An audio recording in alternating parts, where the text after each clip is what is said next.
jam 12. Ini kalau kelompok sudah ada 5 kelompok. Sudah ada 5 kelompok dengan pengunjungnya sudah 110 orang dewasa. Yang anak-anaknya baru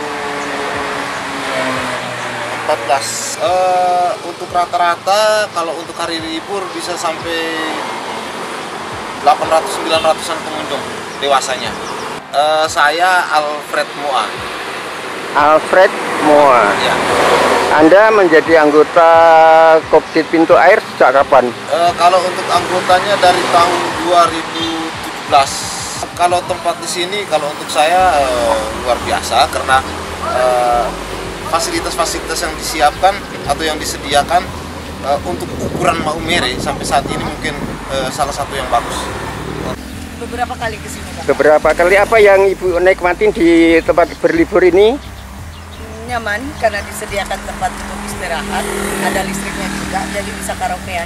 Oh, bisa karaokean. Ibu seneng nyanyi berarti ya? Enggak juga, tapi menikmati orang nyanyi. Oh, menikmatin orang nyanyi. Ibu siapa?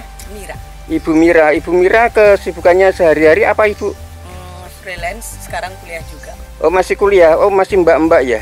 Sudah ibu-ibu. Oh, sudah ibu-ibu, masih kuliah di S2? S1, ambil desain di IFT Kaledelaro. Oke, sukses Ibu. Terima kasih Bapak. Saya sudah sekitar 4 bulan di Maumere ini, Pak.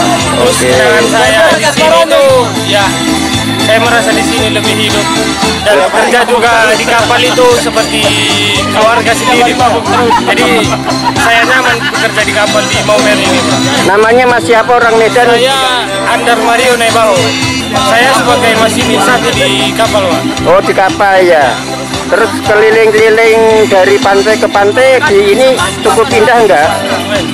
Saya selama di sini pengalaman saya melihat pantainya cukup indah, Pak ya.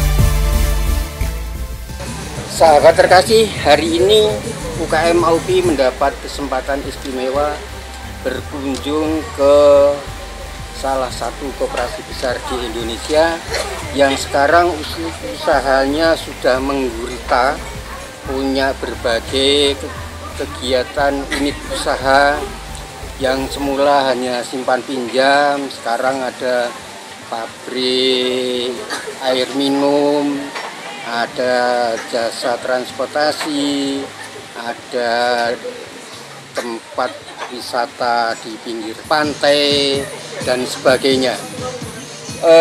Hari ini tanggal 6 Mei 2023 kami bertemu langsung dengan Pak Ketua Kopdit Pintu Air, Pak Yakobus Dano, yang memimpin Kopdit ini mulai awal sampai hari ini, yang kemarin baru saja menyelesaikan ratnya yang ke-28. 28 ya Pak? 27. Oh, 27. Pak Yakob, bisa diceritakan tentang bagaimana mempunyai kegiatan pariwisata? Ini kan sarana pariwisata. Itu pemikiran seperti apa, Pak? Silakan Pak Yakob. Terima kasih, selamat siang Pak Mariono. Ya Pak. Awal cerita kita setelah kita menjalankan bisnis tunggal simpan pinjam, lalu kita mau kembangkan dengan hasil-hasil bumi yang ada di NTT, khususnya Maumere Flores. Lalu bagaimana kendaraan yang harus kita gunakan agar angkut barang dari Flores, dari Maumere ke Surabaya, dan sembako dari Surabaya ke Maumere. Nah, rencana kita beli kapal laut dan kita mau pelabuhan pelabuhan Pak, bukan pelabuhan pemerintah punya, tetapi pelabuhan rakyat itu. Pelabuhan rakyat Iya, untuk pelayanan iya. petani dan sebagainya. Iya, petani nelayan. Iya. Lalu kita buat agenda supaya kita cari kapal di Jakarta. Setelah kita berangkat ke Jakarta untuk cari kapal, dan kita juga konsultasi tentang bagaimana membuat jembatan pelabuhan. Ternyata sulit, dan ada informasi dari teman-teman yang ada di Jakarta bahwa jangan berani untuk urus kapal sambil pengelolanya sendiri tidak mengerti, dan kapal banyak capnya nanti mempersulit kita. Pengelolaan ini kan mereka yang urus, jadi kita lebih baik impian ini dipending. Akhirnya kami pending. Berapa lama, Pak? Itu tahun 2017, 2018 itu rencana itu, lalu kemudian tidak jadi, kita mengalihkan ke beli pesawat tahun 2018-19. Namanya mimpi ya? Ya, mimpi. Jadi tanah ini sudah terbeli, sudah beli. Nah, sesudah itu kita biarkan. Lalu tahun 2019 kita ketemu Pak Gubernur untuk ini grand opening kantor baru itu tanggal 3 Mei 2019. Lalu kemudian Pak Gub menyampaikan bahwa kalau dia datang ke Maumere, peresmiannya nanti di kantor pusat, tapi makan siangnya nanti di pantai. Nanti di pantai. Jadi saya jelaskan kami punya pantai. Oke, kalau begitu siapkan, nanti saya juga hadir dan saya akan makan bersama, makan siang di kebun kelapa. Itu kebun kelapa. Belum dikelola. Akhirnya kami langsung, karena beliau 2 minggu kami siapkan untuk buat lopo dan lain-lain, ada 8 lopo yang kita buat waktu itu. Akhirnya dari situ baru mulai berkembang, dan sekarang sudah impian kita untuk buat ini lanjutannya. Sekarang nanti kita rencana akan buat homestay. Jadi hotel kita jangan dulu pikirkan, karena kita harus mulai dari hal-hal kecil dulu. Saya kira itu kurang lebih. Pak, kalau Pak Gub menyarankan yang ingin makan siang di pinggir pantai, lalu peresmiannya dulu dengan Pak Gub juga? Yang akhirnya yang meresmikan yang datang itu Pak Wagub. Pak Wagub ya? Jadi bukan Pak Gub. Pak Gub ada halangan, maka yang hadir Pak Wagub. Jadi lalu Pak Wagub juga hadir dan sangat antusias dan memberi dorongan agar kita bisa kembangkan lebih baik lagi. Tapi tidak ada intervensi dari pemerintah. Itu yang kita selama ini betul-betul kita swadaya, kelola murni dengan kekuatan sendiri. Tapi Pak Gub sudah pernah sampai sini, Pak? Oh, berulang-ulang. Oh, berulang-ulang ya. Kemarin tanggal berapa itu juga makan malamnya di sini. Oke. Pak, perkembangannya Pak dari pengelolaan yang dimulai dari awal 2 minggu mengawali dengan kerja keras kan pasti untuk mempersiapkan gubernur datang, lalu tidak datang tapi nggak kecewa pasti.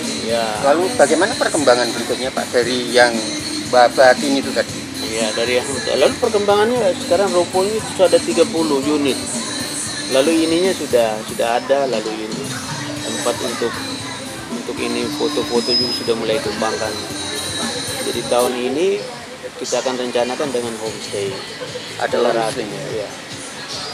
Diperkirakan berapa homestay Pak? Kalau melihat itu kan tadi kami kan bincang-bincang dengan teman-teman pengunjung tadi, dan mereka ternyata ada yang dari Medan, gitu kan? Ada yang itu kan teman-teman turun dari kapal nih Pak, yang lagi joget-joget itu. Oh begitu. Lalu bagaimana rencana homestay-nya itu kayak apa Pak? Homestay itu untuk orang nginap, dan itu mungkin kita 10 unit dulu tahun ini. 10 unit homestay ya. Kapasitasnya per unit berapa? 4 orang? 4 orang ya. 4 orang, berarti 40-an ya? 40. Bapak, setelah dievaluasi nih Pak, dalam kurun waktu ini 3 tahun ya? Ya, 3 tahun. Itu perkembangannya seperti apa Pak? Per tahunnya Pak? perkembangan ini saat itu juga ada COVID lagi, sehingga ada sedikit stagnan. Lalu setelah COVID tahun 2021 baru mulai ada penambahan. Pak, ini yang berkunjung ke sini yang diharapkan itu kalau dari Momere kan mungkin pantainya banyak ya. Iya. Ini kebetulan kan di pinggir pantai ya. Iya. Seberapa besar potensinya Pak? Kalau potensi kalau kita lihat pengelolaan yang di Maumere ini memang ya masih amatir ya. Jadi tidak ada kamar mandi untuk mereka mandi di laut, dan mereka harus bilas mereka punya air yang mereka mandi di laut itu kan air garam. Kita di sini siapkan semua. Ada juga pantai tapi untuk toiletnya tidak disiapkan. Untuk pengelolaan fasilitas wisata ini, Bapak pernah melakukan studi banding kemana saja Pak? Untuk kan tentu pengen menimba ilmunya. Tadi ingin bikin pelabuhan, sudah melakukan studi banding. Ingin punya pesawat, sudah bincang-bincang dengan yang pengalaman. Pesawat ya, kita kan? bukan hanya bincang-bincang, kita Sudah serius ya? sewan ke pengelola pesawat di itu pesawat kecil itu yang di NTT itu, lalu macet juga sekarang. Ini Transnusa. Oh, Transnusa. Direktur kami ketemu di Jakarta. Ini bicara untuk mana punya pesawat dan apa kesulitannya, apa kendala-kendala yang harus dihadapi dan lain-lain. Kalau untuk wisata ini kami belum pernah untuk ini studi banding. Rencananya kalau ini setelah kemarin kita habis rapat tahunan ini, kita akan ke Jakarta dan kita mau ke Anyar. Kita mau lihat bagaimana pengelolaan pantai di Anyar, sehingga dari situ kita mungkin bisa ambil beberapa poin yang kita lihat dan kita akan kembangkan di sini. Pak, ngomong-ngomong investasinya itu berapa besar Pak? Investasi tanah saja itu sudah 15 miliar. Baru tanahnya. Iya. Itu berapa hektar Pak? 6 hektar. 6 hektar. Iya. Lalu nanti akan menjadi berapa hektar Pak kira-kira yang akan dikelola ini Pak? Kalau kita bermaksud kelola dulu 6 hektar ini, kalau itu memang sudah ya artinya 70% kita sudah kelola 6 hektar, ya mungkin kita sebelah timurnya ini kan masih tersedia. Sekarang yang dikelola ini berapa hektar Pak? 6 hektar. Oh, yang dikelola 6 hektar, penuh ya? Belum. Ya, artinya yang sudah dimanfaatkan efektif untuk kegiatan bisnis berapa hektar? Ini baru 1 hektar ya. Oh, baru 1 Iya. hektar. 5 hektarnya masih kosong. Oh iya. Pak, terkait dengan pohon-pohon kelapanya, pohon kelapa masih produktif Pak? Iya, Masih produktif ya? masih produktif, masih menghasilkan buah, dan buah ini kita jual untuk pengunjung wisata yang datang. Kita kasih harga 1 butir dengan 5.000. Manjat sendiri Pak? Enggak lah, kita yang manjat. Oh, kirain manjat sendiri 5.000. Kalau anggur itu kan petik sendiri baru ditimbang. Kalau kelapa enggak ya Pak ya? Enggak, ini kelapa tinggi-tinggi nanti mereka celaka, nanti kita yang salah lagi. Pak, ini tetap saja bahwa ini adalah asetnya koperasi ya Pak? Iya. Aset koperasi. Pak, ke depannya menurut perhitungan Bapak akan seperti apa daerah wisata yang Bapak kelola ini? Iya, kalau ini macam pusat pariwisata untuk Flores. Ini mungkin di selain di Labuan Bajo mungkin kita yang kedua. Tapi di Labuan Bajo itu kan intervensi pemerintah cukup besar. Kalau kita ini kan masih perawan, itu tidak pernah disentuh oleh dana pemerintah atau dari lembaga ini swasta yang untuk kerjasama itu belum ada. Gerakan koperasi ini sebenarnya kalau kita sama-sama berpikir bersama, juga sama-sama punya niat untuk kita mengadakan satu kerjasama, akan jauh lebih ini. Tetapi kelihatan sesama gerakan ini kita betul-betul urus egonya masing-masing. Di koperasi A urus dia punya, koperasi B urus dia punya, dan kami termasuk. Di Sika ini ada 2 koperasi besar nasional, dan kami dengan Obermas, tetapi kayaknya kurang kerjasama. Memang kunjungan ini primer dari Obermas itu juga sering ada acara-acara mereka ke sini. Tapi untuk bicara bagaimana kita sama-sama memodali baru untuk bagi hasil dan lain-lain itu tidak pernah terpikirkan. Malah kita mau omong juga sebenarnya juga bisa kalau tuh kita dikoordinasi oleh sekunder Puskopdit itu, yang dimana Pak Fransu yang manajernya itu. Lalu tuh itu mereka bisa kumpulkan atau panggil kami rapat, duduk bersama, omong bagaimana cara kerjasamanya. Tapi selama ini belum ada inisiatif dari pengelola tingkat sekunder. Bapak tidak mencoba untuk menjadi inisiatornya kerjasama, Pak Joko? Kalau saya yang ambil inisiator nanti kelihatan kurang bagus lah, karena kami sama-sama gerakan. Baru saya yang inisiator, mereka bilang ini kan hanya mau kena ini lahannya mereka, lalu mau untung nama juga mereka. Jadi itu yang harus kami hati-hati. Tapi kalau melalui sekunder itu, kalau kita duduk bersama dan omong sepakat, itu saya pikir inisiatifnya harus datangnya dari sekunder. Dan itu saya sudah sampaikan ketuanya, ketua pusnya. Tapi hasilnya juga sepertinya dia bilang ya nanti ya, daripada saya tanya-tanya terus malu juga Bapak. Pak, potensi kedepannya seperti apa? Ya, potensi kedepannya lebih besar lagi. Hanya masalahnya kita menyiapkan fasilitas yang ada itu seperti kolam dan lain-lain, ini sementara ini belum. Kalau kolam sudah ada juga itu pasti mengundang minat masyarakat sungguh sangat besar. Istimewa untuk anak-anak, atau kita buat dengan tambak ikan di pinggir batas itu. Lalu kemudian untuk anak-anak itu kan bisa untuk mancing, anak-anak SD, SMP itu. Ini tahun milenial, zaman milenial ini cukup bagus untuk mereka bisa praktek.